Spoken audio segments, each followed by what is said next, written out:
Hello everyone, कैसे हो आप सब। हम उम्मीद करते हैं कि आप सभी बहुत अच्छे होंगे और लाइफ में हमेशा खुश रहा कीजिए। हमेशा सबको खुश रहना चाहिए। आप सभी को पता है कि हम पिछले क्लास में क्षेत्रमिति पढ़ रहे थे।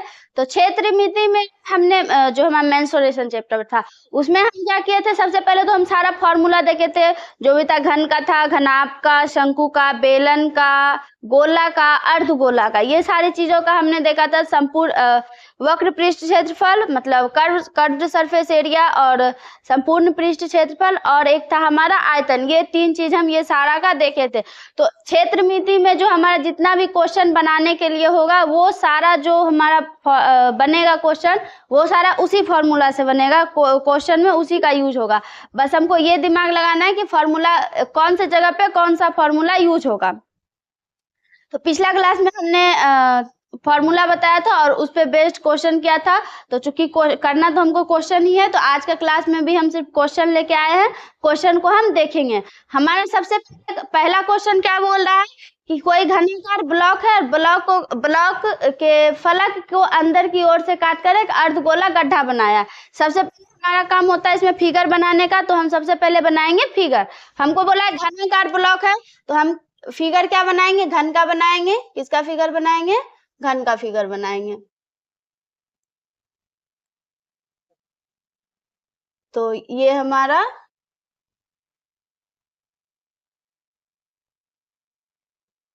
ये घन हो गया।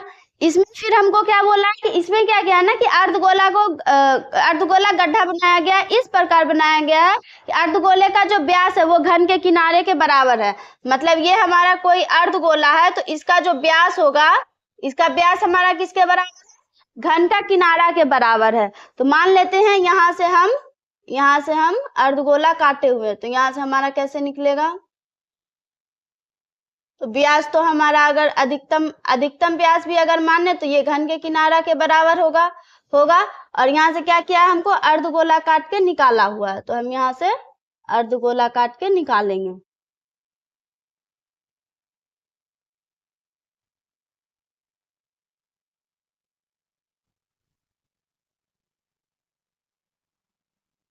ये अर्धगोला काट के क्या किया, निकाला गया। तो हम क्या किए, इसको काट के निकाल लिए।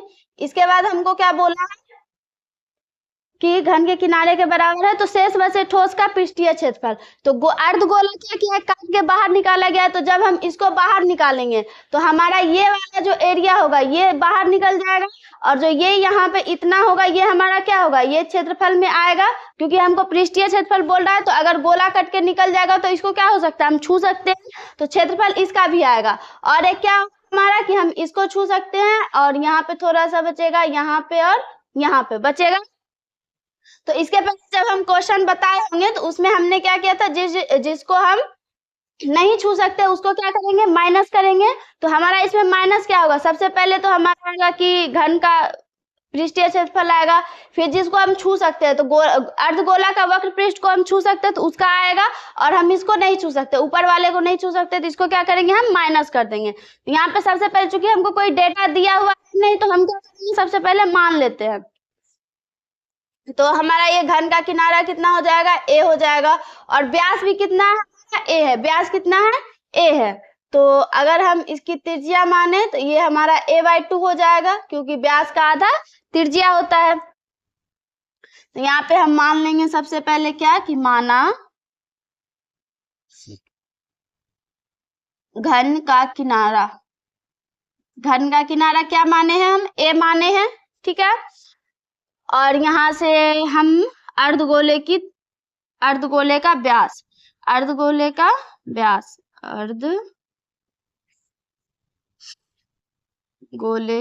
व्यास। तो जो व्यास है हमारा, वो व्यास क्या ए है, हमारा व्यास क्या है, घन का किनारा के बराबर है। तो इसको लिख लेते हैं, घन का किनारा बराबर क्या हो गया, ए। तो यहाँ से हम त्रिज्या निकालें, तो त्रिज्या क्या आएगा हमारा, a/2। त्रिज्या कितना आएगा, a/2। अब इसके बाद हमको बोला शेष बचे ठोस का पृष्ठीय क्षेत्रफल निकालना है। तो सिंपल सा हम फॉर्मूला लगाएंगे। तो फॉर्मूला हमारा क्या लगेगा, शेष बचे ठोस का पृष्ठीय क्षेत्रफल। तो यहाँ पे लिखेंगे शेष बच्चे ठोस का पृष्ठीय क्षेत्रफल। ये क्या आएगा हमारा? एक तो आएगा घन का पृष्ठीय क्षेत्रफल। क्या आएगा? घन का पृष्ठीय क्षेत्रफल, ये हो गया। और प्लस में क्या होगा, चूंकि हम गोला को यहाँ से काट के निकाले हैं तो इस एरिया को भी हम छू सकते हैं। तो प्लस में क्या आएगा हमारा? अर्धगोला का वक्र पृष्ठ क्षेत्रफल। प्लस में क्या आएगा? अर्धगोला का वक्र पृष्ठ क्षेत्रफल।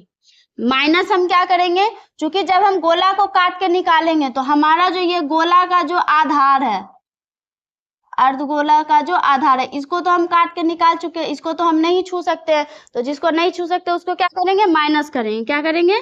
माइनस। तो यहाँ पे लिखेंगे हम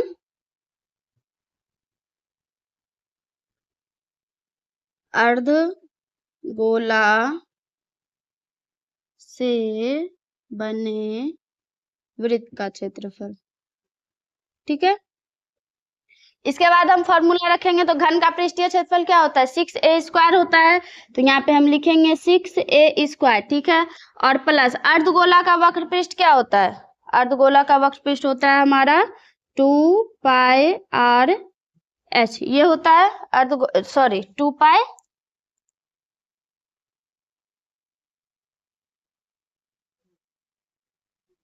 2πr² होता है। ये होता है हमारा अर्धगोला का वक्र पृष्ठ।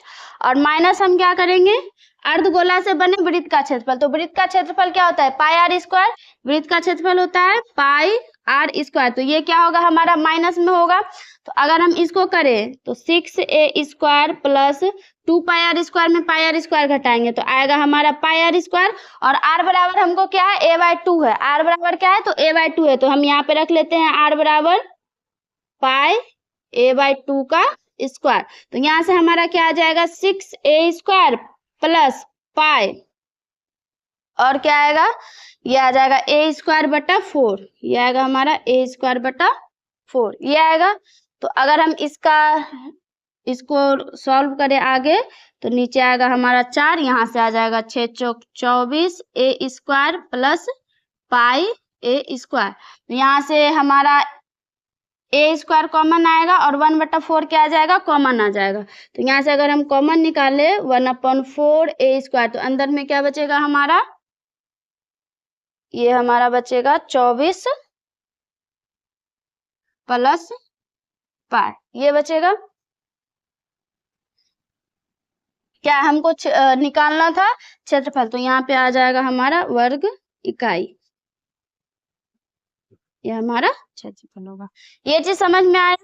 हम सबसे पहले क्या किए? हमको बोला था कि घनाकार ब्लॉक है और उसमें से हमको अर्धगोला काट के निकाला हुआ है, और जो अर्धगोला का व्यास है वो घन के किनारे के बराबर है। तो जितना घन का किनारा होगा उतना ही उसका क्या होगा? व्यास होगा। तो अगर हम इसमें त्रिज्या निकाले तो त्रिज्या व्यास का आधा होता है, तो त्रिज्या कितना होगा? a/2 होगा। ठीक है। और यहाँ पे हमको जो हमारा शेष बचा हुआ था उसको पूछ रहा था, तो हम सिंपल सा क्या किए, जिसको जिसको हम छू सकते हैं वो हमारा शेष बचेगा। तो जब हम अर्धगोला को निकालेंगे तो इस एरिया को हम छू सकते हैं, इसको हम नहीं छू सकते। तो जिसको हम नहीं छू सकते उसको हटा देंगे। तो इसको हम सॉल्व करेंगे। चूंकि हमको डेटा नहीं दिया हुआ था तो हम घन का किनारा क्या कहते? ए माने हुए थे। आप कुछ भी मान सकते हैं, तो फिर उससे भी आंसर हमारा आ जाएगा। ठीक है।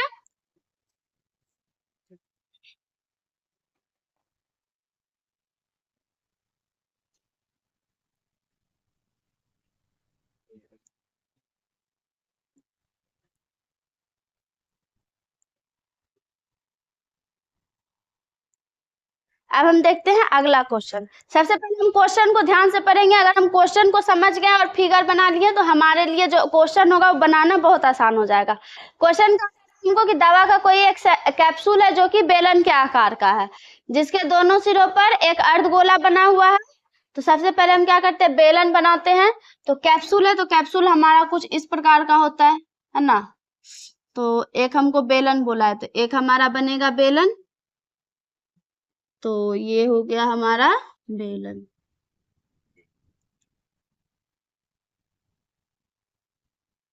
ठीक है। इसके बाद क्या बोल रखा है हमको? इसके दोनों सिरों पर अर्धगोला है। अर्धगोला का मतलब दोनों सिरों पे हमारा क्या है, अर्धगोला, तो दोनों सिरों पे क्या बनाएंगे, अर्धगोला बनाएंगे। तो ये हमारा बन गया कैप्सूल, बन के तैयार है कैप्सूल। ठीक है, इसके बाद क्या बोला, पूरे कैप्सूल की लंबाई 14 mm है। तो यहाँ से यहाँ तक पूरा जो कैप्सूल है वो कितना है, 14 mm का है। ठीक, और उसका व्यास 5 mm है। जो हमारा बेलन का जो व्यास है वो कितना है, 5 mm है। तो जो हमारा त्रिज्या होगा वो कितना होगा, 5/2 होगा। त्रिज्या कितना होगा, 5/2 होगा। तो सबसे पहले हम लिख लेते हैं जो जो हमको दिया हुआ है। अगर यहाँ से हम सिर्फ बेलन की ऊंचाई निकालना चाहें तो बेलन की ऊंचाई हमारा कितना निकलेगा, ये यहाँ से यहाँ तक भी 5/2 होगा, और यहाँ से यहाँ तक भी कितना होगा, क्योंकि ये भी तो त्रिज्या है और ये भी त्रिज्या है, ये भी कितना होगा, 5/2 होगा। तो 14 में हम 5/2 को घटा दे तो हमारा बेलन का ऊंचाई निकल जाएगा। ठीक है, तो दो त्रिज्या को मिलाएंगे तो हमारा व्यास बनेगा। व्यास हमको कितना दिया है, 5 mm दिया है। तो 14 में से अगर हम 5 घटाए तो हमारा आएगा 9। तो बेलन की ऊंचाई कितना होगा, 9 mm होगा। अब ये हमारा निकल गया। इसके बाद हमको क्या बोला है, पृष्ठीय क्षेत्रफल बोला है। तो एक तो ये होगा कि कैप्सूल के बाहर वाला एरिया को छूना है हमको। तो एक तो हमारा बेलन का वक्र पृष्ठ क्षेत्रफल आ जाएगा जिसको कि हम छू सकते हैं। ठीक है, और एक क्या होगा, हमारा अर्धगोला का जो ये वक्र बनेगा, ये जो वक्र पृष्ठ बनेगा, ये हम इन दोनों का छू सकते हैं। ये हमारा तीनों का क्या होगा, ऐड होके हमारा आंसर आ जाएगा। तो सबसे पहले हम लिख लेते हैं जो जो हमको दिया हुआ है पूरे कैप्सूल का, है ना। तो इसमें हम सबसे पहले निकालते हैं अर्धगोला। तो इसमें हमारा है अर्ध, पूरे कैप्सूल की लंबाई दी है। तो यहाँ लिख लेते हैं पूरे कैप्सूल की लंबाई 14 mm है। ठीक है, अर्धगोला का व्यास, क्योंकि दोनों का व्यास हमारा बराबर है तो त्रिज्या भी क्या होगा, बराबर होगा। तो यहाँ पे लिख लेते हैं। अब व्यास हमको दिया है 5 mm, तो यहाँ से त्रिज्या क्या निकलेगा, यहाँ से त्रिज्या निकलेगा हमारा 5/2, ये निकलेगा त्रिज्या। और जो हमारा बेलन का त्रिज्या है, बेलन का त्रिज्या ये किसके बराबर है, अर्धगोला के त्रिज्या के बराबर। चूंकि दोनों बराबर है हमारा, इसको हम लिख लेते हैं अर्धगोला की, अर्धगोले की त्रिज्या। तो हमारा बेलन का त्रिज्या क्या आएगा, यहाँ से r बराबर भी हमारा 5/2 आएगा। अब आते हैं ऊंचाई निकालने की बारी। तो ऊंचाई में हम क्या करेंगे, जो हमारा पूरे कैप्सूल की लंबाई है उसमें से व्यास को घटा देंगे, हमारा आ जाएगा। यहाँ पे हम लिखेंगे कि बेलन की ऊंचाई, बेलनाकार भाग की ऊंचाई, बेलनाकार भाग की ऊंचाई कितना आएगा, पूरे कैप्सूल की लंबाई कितना है, 14 mm, और घटाएंगे किसको, व्यास घटा देंगे, मतलब कि हम 5 घटा देंगे। तो 14 में से 5 को घटाएंगे कितना आएगा हमारा, 14 - 5 बराबर ये 9 आ जाएगा। तो h बराबर कितना आ गया हमारा, 9 mm आ गया। सारा कुछ हमने लिख लिया। इसके बाद क्या करेंगे, फॉर्मूला लगाएंगे। तो यहाँ से अगर हम फॉर्मूला को लगाना चाहें तो क्या आएगा, सबसे पहले तो बेलनाकार जो हमारा भाग है उसका वक्र पृष्ठ आएगा। तो यहाँ पे लिखते हैं कैप्सूल का पृष्ठीय क्षेत्रफल पूछा, तो यहाँ पे लिख लेते हैं कैप्सूल का पृष्ठीय क्षेत्रफल बराबर क्या होगा हमारा, बेलनाकार भाग का पृष्ठीय क्षेत्रफल होगा, बेलनाकार भाग का वक्र पृष्ठ क्षेत्रफल, और प्लस में क्या आएगा हमारा, चूंकि दो अर्धगोला है हमारा, 2 अर्धगोला है तो यहाँ पे लिखेंगे 2 अर्धगोले का वक्र पृष्ठ क्षेत्रफल ये आएगा।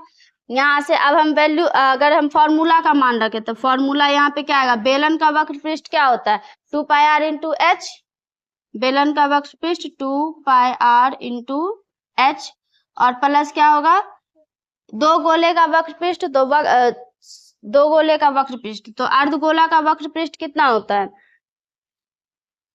2 पाई आर स्क्वायर, ये होता है वक्र पृष्ठ।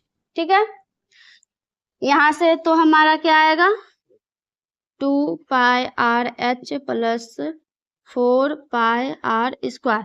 यहाँ से अगर हम 2 पाई आर कॉमन ले लें, 2 पाई आर कॉमन ले लें तो अंदर हमारा बचेगा h प्लस 2r, ये हमारा अंदर में बचेगा।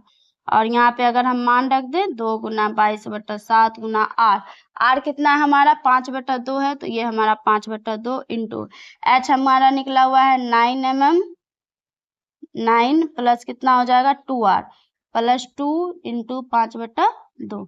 इसको अगर हम सॉल्व करेंगे तो हमारा जो आंसर है वो कैलकुलेट हो जाएगा। एक बार फिर से समझना हम क्या किए हैं। हमको बोला था कोई कैप्सूल दिया हुआ था जो बेलन के आकार है, तो कैप्सूल को हम सबसे पहले क्या किया? बेलन के आकार का बनाए। उसके बाद बोला हमको कि उसका जो दोनों सिरा है, तो दोनों सिरों पे हमारा अर्धगोला बना है, तो दोनों सिरों पे क्या किया? हम अर्धगोला को बना दिए। उसके बाद बोला हमको इसका जो पृष्ठीय क्षेत्रफल है, मतलब जो पूरा कैप्सूल का पृष्ठीय क्षेत्रफल है वो हमको निकालना है। तो कैप्सूल को हम कहाँ पे ये देखेंगे ना, कहाँ पे हम छू सकते हैं? तो कैप्सूल को तो पूरा छू सकते हैं, लेकिन उसका जो अंदर का एरिया होगा उसको तो नहीं छू सकते ना, नहीं तो ये वाला भी आ जाता। तो हम इसको बाहर छू सकते हैं। तो बाहर में हमारा एक बेलन का वक्र पृष्ठ ये आ गया, और जो हमारा गोला है, अर्धगोला है, सॉरी, जो अर्धगोला है, तो अर्धगोला में दोनों साइड को हम छू सकते हैं, तो दोनों अर्धगोला मिलके क्या बन जाएगा? गोला बन जाएगा। तो यहाँ पे दो अर्धगोले का वक्र पृष्ठ मिला है, तो यहाँ पे देखो 4 पाई आर स्क्वायर आ गया ना, जो गोले का वक्र पृष्ठ होता है। तो इसको हम सिर्फ सॉल्व करेंगे, इसके बाद आंसर आ जाएगा। तो कैलकुलेशन आपको खुद से करना है। फिर हम बनाते हैं अगला क्वेश्चन।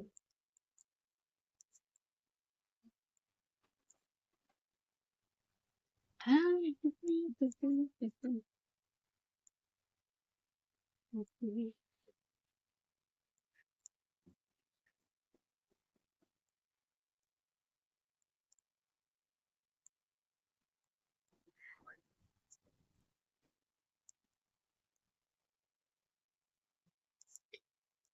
7 नंबर देखिए, क्वेश्चन हमको क्या बोल रहा है।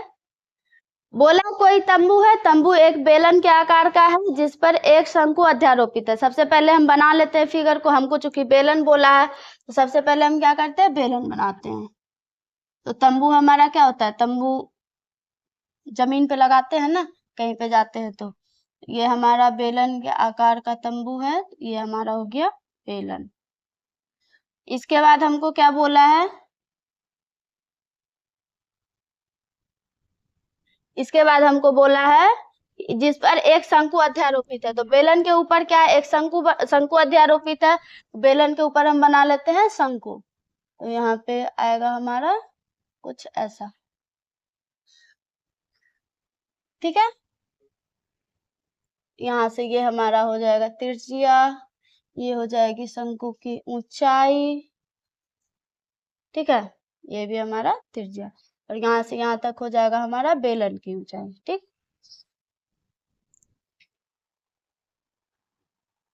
अब बोला हमको कि बेलनाकार भाग की ऊंचाई जिस पर एक शंकु अध्यारोपित है, यदि बेलनाकार भाग की ऊंचाई 2.1 मीटर और 4, क्वेश्चन में कुछ लगता है गड़बड़ है।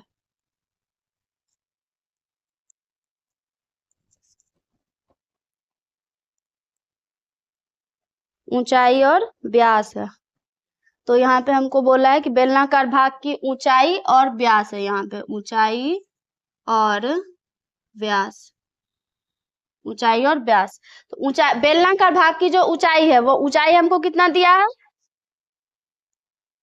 बेलनाकार भाग का ऊंचाई, व्यास और ऊंचाई, या फिर ऊंचाई और व्यास है?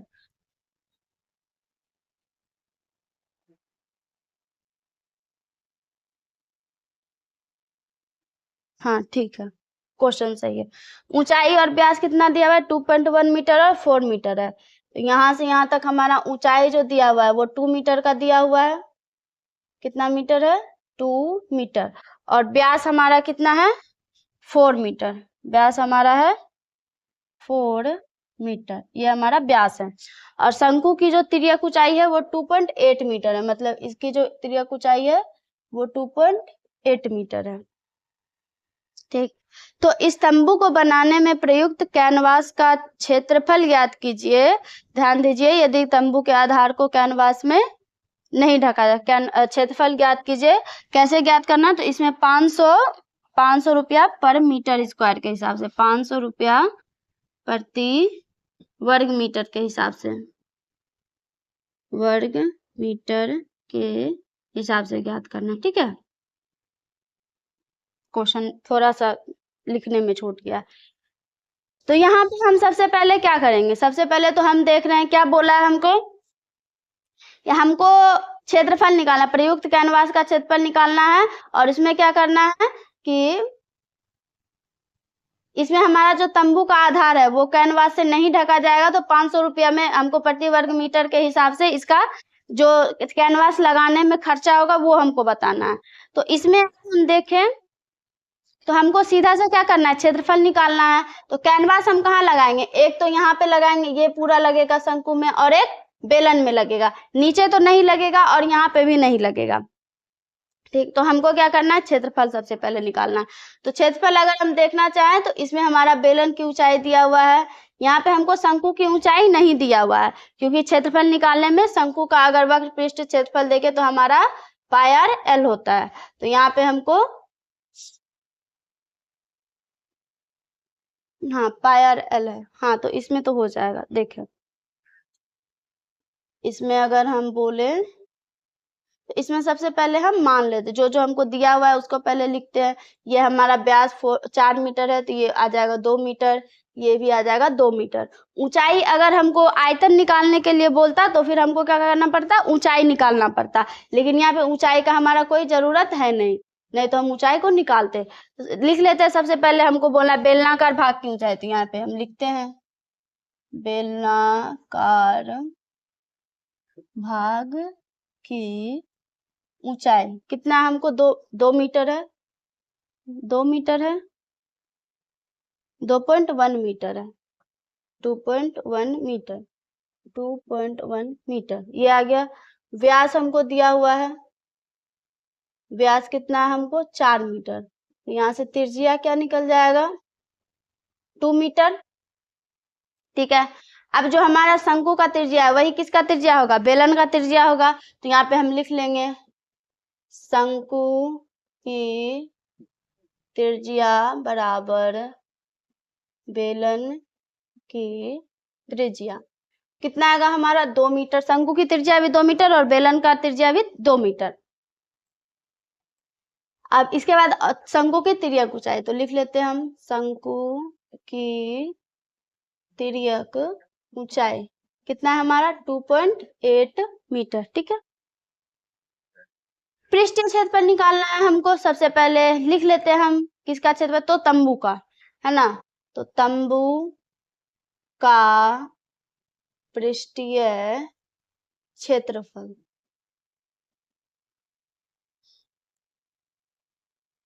क्या आएगा, एक तो आएगा हमारा बेलन का वक्र पृष्ठ क्षेत्रफल आएगा, क्योंकि यहाँ पे तो हमारा कैनवास लगेगा ही लगेगा ना, यहाँ पे तो कैनवास लगेगा, चूंकि जमीन का हमको नहीं लेने के लिए बोला है तो जमीन का हमको नहीं लेना है। तो तंबू का जो वक्र पृष्ठ क्षेत्रफल होगा वो क्या आएगा हमारा, एक तो आ जाएगा बेलन का वक्र पृष्ठ क्षेत्रफल और प्लस में क्या आएगा शंकु का वक्र पृष्ठीय क्षेत्रफल।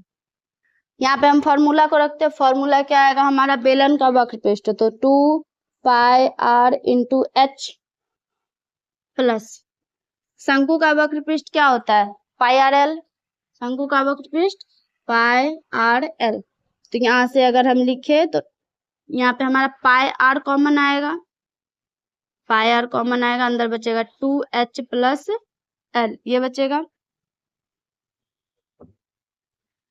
तो इसको अगर हम सॉल्व करना चाहे तो 22/7 इंटू आर हमारा कितना है 2, और अंदर में क्या आ जाएगा ऊंचाई, तो ऊंचाई हमारा बेलन का दिया हुआ है तो बेलन का 2.1। यहाँ पे ध्यान देंगे, ये नहीं कि हमको शंकु का ऊंचाई निकाल के रख देना, शंकु का ऊंचाई तब लगता है जब हमारा आयतन में पूछता, तब शंकु का ऊंचाई लगता है। हमको यहाँ पे बेलन का ऊंचाई लगाना है, और यहाँ पे एल का मान कितना आ जाएगा हमारा 2.8। ठीक है, इसको आप सॉल्व करोगे। इसको सॉल्व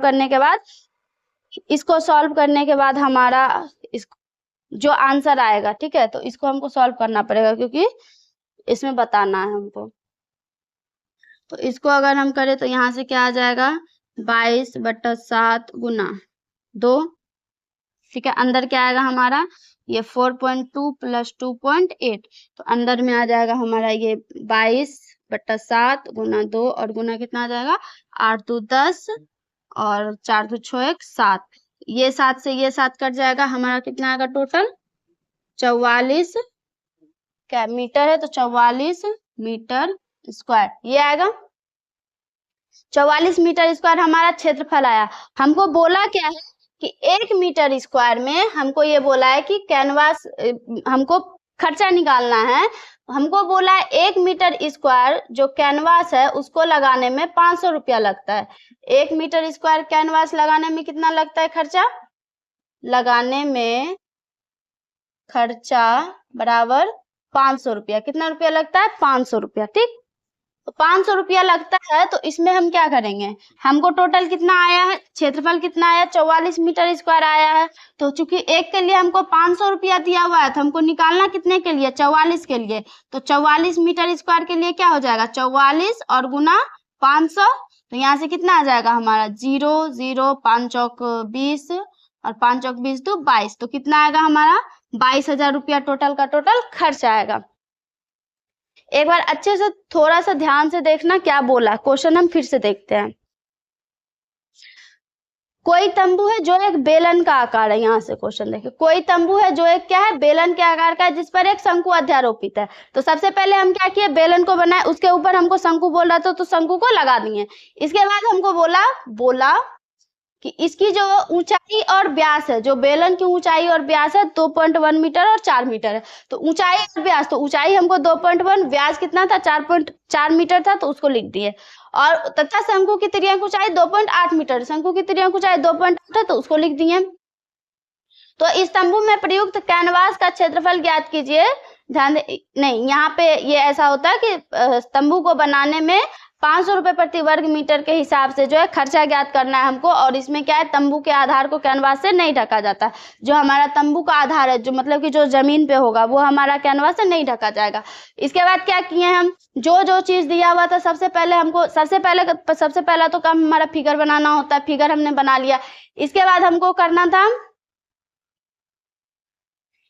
जो चीज हमको दिया हुआ है, बेलन का है, शंकु का है, तंबू का है, कुछ भी है, जो भी दिया है उसको सबसे पहले हम लिखेंगे। उसके बाद फिर फॉर्मूला को लगाना है हमको, वक्र पृष्ठ का लगाना है या फिर संपूर्ण का लगाना है। ये हम फिगर से जो हमको क्वेश्चन में बोल रहा है उस हिसाब से लगाएंगे। यहाँ पे हमने फॉर्मूला को रखा, वैल्यू को पुट किया, वैल्यू से हमारा क्या आ गया, क्षेत्रफल आ गया। और 1 मीटर में हमको बोल रहा था 500 का, तो हमको क्या करना था, 44 मीटर स्क्वायर में निकालना था। तो हमने क्या किया, 44 गुना 500, क्योंकि एक के लिए अगर हम कर देंगे तो हमारा जितना भी टोटल का पूछेगा वो हमारा हो जाएगा। आई होप क्वेश्चन आपको समझ में आया होगा। एक और क्वेश्चन है, इस क्लास में तो 4 ही क्वेश्चन करेंगे, क्योंकि क्वेश्चन लिखने में टाइम लगता है, उस टाइम तक में बहुत ज्यादा टाइम हो जाता है। ये क्वेश्चन हम लिखेंगे, इस क्वेश्चन के बाद फिर क्लास को यहीं पे रहने देंगे, ज्यादा लंबा नहीं खींचेंगे।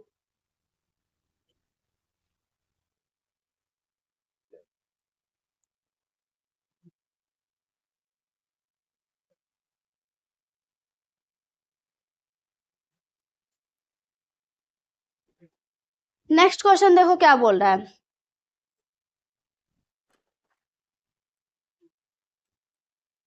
ऊंचाई दिया हुआ है हमको,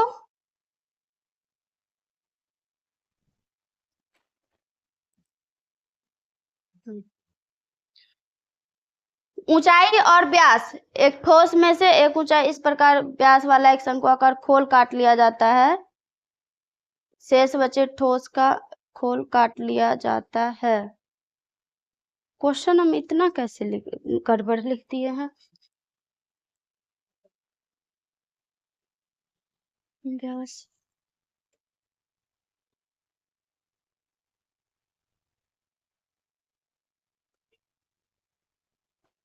ऊंचाई 2.4 मीटर और व्यास वाले एक ठोस बेलन है, यहाँ पे क्या है, बेलन में से काटा है, ठोस बेलन में से ये होगा। तो हम बेलन नहीं लिखे, पता नहीं दिमाग कहाँ रहता है। तो ऊंचाई 2.4 मीटर और व्यास 1.4 मीटर वाले एक ठोस बेलन में से इसी ऊंचाई और इसी व्यास वाला क्या किया है, एक शंकुआकार खोल काटा गया है। तो शेष बचे ठोस का हमको क्या करना है, निकटतम में वर्ग सेंटीमीटर तक पृष्ठीय क्षेत्रफल निकालना है। तो सबसे पहले हमारा काम क्या होगा, फिगर बनाना। तो इसमें क्या बोला, हमको ठोस बेलन में से काटा है। तो सबसे पहले हम बेलन बना लेते हैं।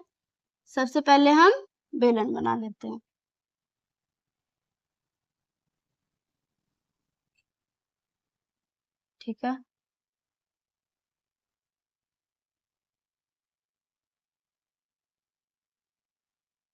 ये बेलन हो गया। और इसमें क्या बोला हमको कि जो हमारा शंकु काटा जाए, शंकुआकार खोल जो काटा गया है वो इसी ऊंचाई और इसी व्यास वाला। तो शंकु का व्यास कितना होगा, शंकु का व्यास भी यही होगा, शंकु का व्यास यही होगा और ऊंचाई भी क्या होगा, यही होगा जो बेलन का ऊंचाई है। तो शंकु हमारा यहाँ से कटेगा, क्योंकि ऊंचाई भी हमारा सेम है और व्यास भी हमारा सेम है। तो शंकु कुछ ऐसे कटेगा, ठीक है, ये हमारा शंकु कटेगा। तो इसमें हमको बताना है शेष बचे ठोस का पृष्ठीय क्षेत्रफल। तो देखो, जब हम शंकु को काट के निकालेंगे तो यहाँ से यहाँ तक हमारा क्या होगा, खाली हो जाएगा, और ये भी क्या हो जाएगा, खाली हो जाएगा, ये भी खाली हो जाएगा। मतलब इसको हम छू नहीं सकते हैं। लेकिन ये वाला हमारा खाली नहीं होगा, ये वाला खाली नहीं होगा। क्यों, क्योंकि हमारा जो खोल है वो एक कोना से काटा जाएगा। तो ये हमारा वैसा का वैसा रहेगा। तो इसको हम छू सकते हैं, इसको क्या कर सकते हैं, छू सकते हैं, क्योंकि पृष्ठीय क्षेत्रफल पूछा है। तो जब हम इसको निकाल लेंगे तो यहाँ पे जब खाली होगा तो इस एरिया को भी तो हम छू सकते हैं, इस एरिया को भी तो हम छू सकते हैं।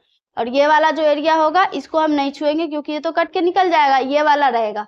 और एक क्या होगा, इसको हम छू सकते हैं, एक हम इसको छू सकते हैं, बेलन का वक्र पृष्ठ। तो इसमें आएगा क्या, हमारा जो हमारा पृष्ठीय क्षेत्रफल निकालना है, एक तो आएगा बेलन का वक्र पृष्ठ क्षेत्रफल प्लस शंकु का वक्र पृष्ठ क्षेत्रफल और बेलन से बने वृत्त का क्षेत्रफल, ये जो हमारा वृत्त है इसका क्षेत्रफल। ठीक है, ये तीनों हम ऐड करेंगे। इसमें ऊंचाई दिया हुआ हमको 2.4 मीटर, लिख लेते हैं 2.4 मीटर। ठीक है, व्यास हमको दिया हुआ है यहाँ से यहाँ तक हमको दिया हुआ है 1.4 मीटर। तो अगर हम त्रिज्या की बात करें तो त्रिज्या आएगा हमारा 0.7 मीटर, ये आएगा त्रिज्या। ठीक है, अब इसके बाद हमारा काम होता है लिखना। तो लिख ले हम।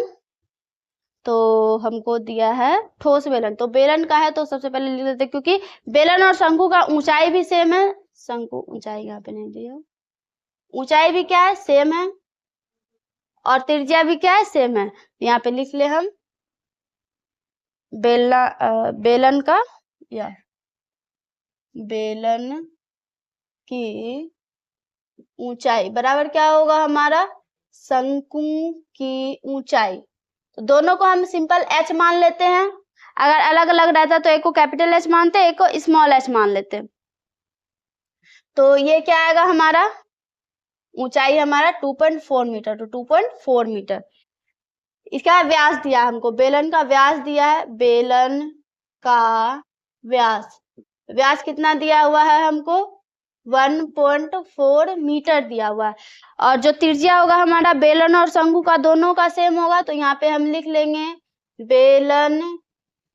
बेलन की त्रिज्या बराबर शंकु की त्रिज्या। तो इसको हम क्या मान लेते हैं, r मान लेते हैं। तो r बराबर हमारा क्या आएगा, 1.4/2 बराबर 0.7 मीटर। ठीक है, ये निकल गया। और कुछ बचा हुआ है, और कुछ नहीं बचा। अब हमको क्या करना है, क्षेत्रफल निकालना, पृष्ठीय क्षेत्रफल निकालना है। तो शेष बचे ठोस का, तो यहाँ पे हम लिखते हैं शेष बचे ठोस का पृष्ठीय क्षेत्रफल। क्या होगा हमारा शेष बचे ठोस का पृष्ठीय क्षेत्रफल, बेलन का वक्र पृष्ठ क्षेत्रफल, ठीक है, क्या आएगा हमारा, बेलन का वक्र पृष्ठ क्षेत्रफल प्लस में क्या आएगा, शंकु का वक्र पृष्ठ क्षेत्रफल। अभी हम समझाए हैं कैसे आएगा, शंकु का वक्र पृष्ठ क्षेत्रफल और प्लस क्या आएगा हमारा, चूंकि हम इसको भी छू सकते हैं तो इसका भी आएगा हमारा। तो यहाँ पे हम लिख लेंगे बेलन से बने वृत्त का क्षेत्रफल, क्योंकि ये बेलन के द्वारा बनाया गया है। शंकु के द्वारा जो बनाया गया था, शंकु और बेलन दोनों के द्वारा जो बनाया गया था वो तो बाहर निकल गया। तो यहाँ पे हम लिख लेते हैं बेलन से बने वृत्त का क्षेत्रफल।